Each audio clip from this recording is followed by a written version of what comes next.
Well, hello everybody. Thanks for joining me again. I've got a new quick little knife review for you before I send this knife out. This was a custom order and I'm going to send it out soon, but I wanted to show it to you before it goes. So let's start in. This is an everyday carry knife, a good drop point design, a very utilitarian, nice curve here, and again, enough belly to do your skinning and all sorts of utility tasks where you want that curvature belly, but not so much that you lose cutting power towards the tip. I talk about that a lot, and I always try to integrate that in on my knives.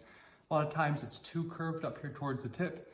You lose a lot of cutting power and you can't use your knife as efficiently. And this is a little bit different. So straighter belly means more cutting power towards the tip. Other thing that helps with that is you'll see the taper. So this knife has a full distal taper. It's thinner here, thicker in the middle, and thinner at the tip. That helps with this tip slicing really well. So my entire sheath I made for this knife was made with the knife. I'll show you the sheath a little bit later, but it's a sideways carry, fits in nicely. This whole sheath was made with this knife. The knife is what I use to actually cut the leather, and it can accomplish that because of that nice fine tip. And it's fairly a wide tip because of the drop point, which just means it slices better towards the tip. Moving back here, we have a 3-inch blade, so that's what makes it good for everyday utility, very small, very easy to carry with you. The customer wanted the back with a scale left on it, kind of a rusted, or rather rustic look, so we did that. And we've got just a small little run of jimping there, just enough for your thumb, if you like that sort of thing. Coming back to the choil, it is nicely chamfered and rounded. There's no hot spots there, so it's very comfortable.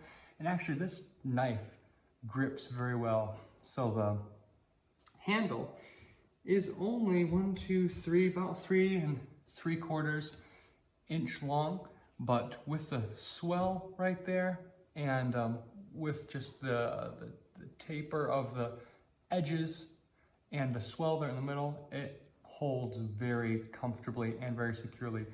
It's a nice, comfortable hold. And one of the things I do is, as I'm shaping these handles, I'll take it, I'll cut with it, I'll move it around, I'll make sure it feels comfortable in the hand, I'll use it, all different grips and whatnot, and make sure there's no hot spots on it. So this has gone through that. Going back to the handle, this is maple. He wanted it to be a little bit more rustic, so I hit it with a blowtorch a little bit before I stained it with Aquafortis, and it gives it that kind of old rustic look, which ends up looking pretty good with this. You'll also notice the little brass pin cross. This is another thing the customer wanted. So you can get that custom put in. It costs, I don't know, a little bit extra, not much. And I can do something like that. So there's brass pins as the cross there. And then of course the whole thing is held together with brass pins.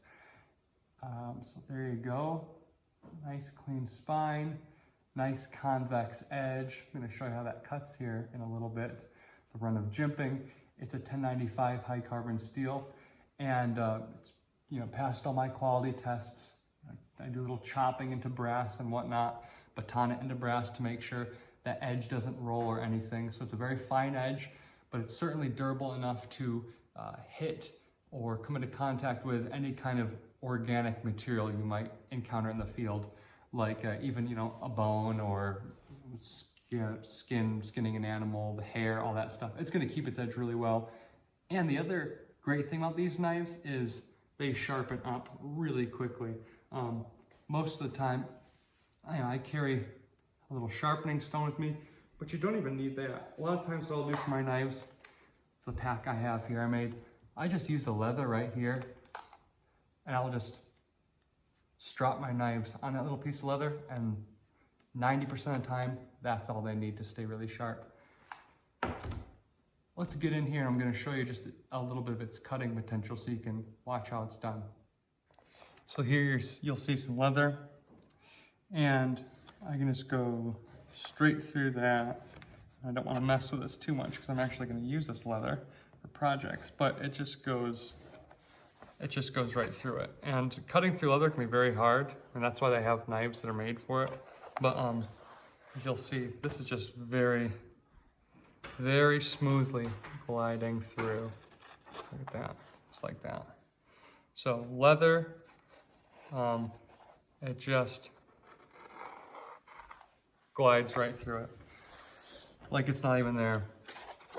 Cardboard, if you're familiar, sometimes cardboard can be tough, it can tear, whatnot.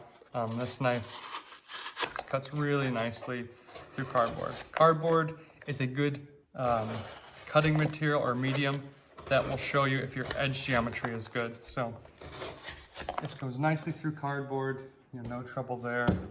Got the ubiquitous Amazon box here. You can cut those up all day long, no problem. So easy through cardboard. How about something that's a bit more of a challenge? Now this is generally not the sort of thing you're gonna have to cut through. But if I just get a good grip on it, I can pull right through 1 inch of this rope. It can be hard to get through rope like that, especially if your knife's not sharp. Even through the tape there. I mean, look at that, all those fibers. If you've ever tried that with a knife without good edge geometry, it's just gonna slip everywhere, but this knife's really biting in. So it's gonna do a great job with any of your everyday cutting projects, especially out in the field, skinning and things like that. This is gonna do a great job for. I really like this drop point tip. It's got just enough of a point on it to, nicely pierce through things. If I'm thinking skinning, you gotta make that initial pierce through the skin and whatnot. It can do that. It can do your little surgery, get out your splinters and stuff like that.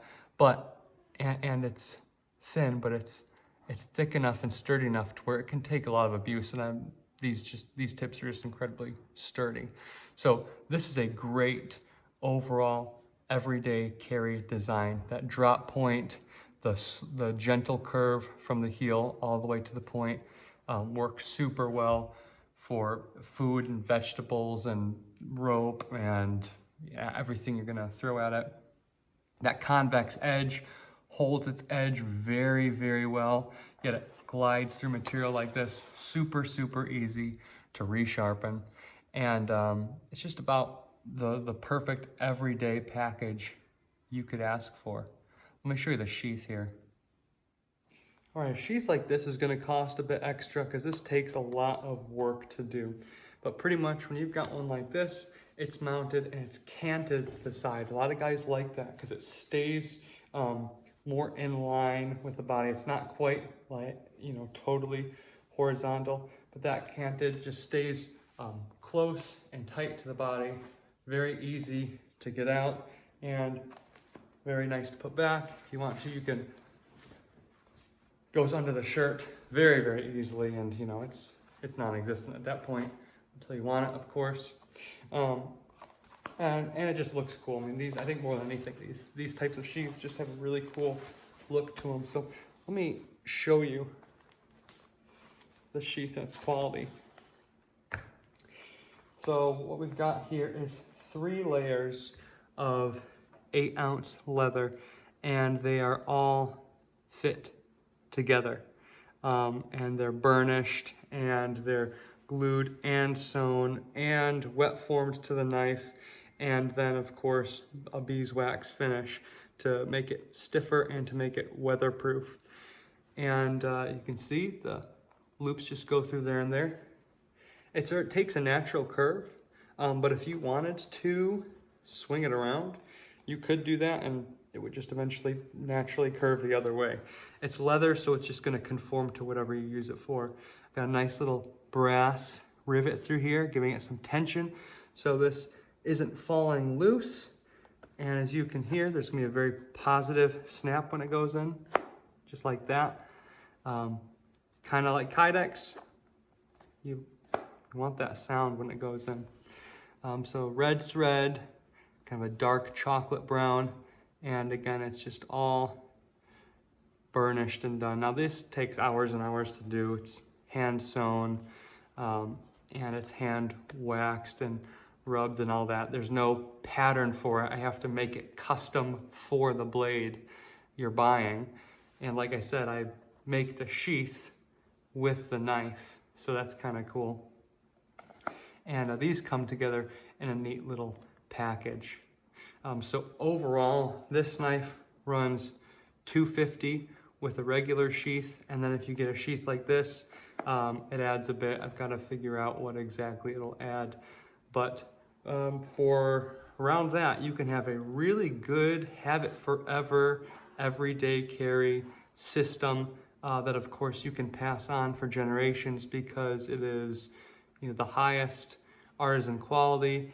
And carbon steel blades like this, when you take care of them, just a little maintenance, they last forever. I mean, you've still got old relics from the cowboy days, and it's just stuff like this. It's just a convex carbon steel blade. They just keep going. So I think this is a very well thought out and wise choice for everyday carry. And if you'd like one like this, just give me a email at marsfireforge@gmail.com, or better yet, go to my website at marsfireforge.com is the website, and then gmail.com is the email. I've also got an Instagram account where you can look at other pictures of knives I've done. You can get something totally custom. I'm talking with a guy right now. He just sent me a picture of a knife and he said, hey, I like this knife. It's not quite sturdy enough. Can you make the same thing, just beefier? I said, absolutely. I'll work on it for you. So it's all hand forged, it's all custom, and we can do whatever you want. So thanks for watching, guys. Hit the like button if you enjoyed the video. I'd love for you to subscribe to see some of the more content I put out. I'm super excited about this knife, how it turned out. It just looks good. It looks classy, but also very rustic and antique-ish. So I'm sure the owner will be glad, and thanks for tuning in to check out a little review of it before it heads to the post office. I'll see you in the next video. Thanks so much for watching.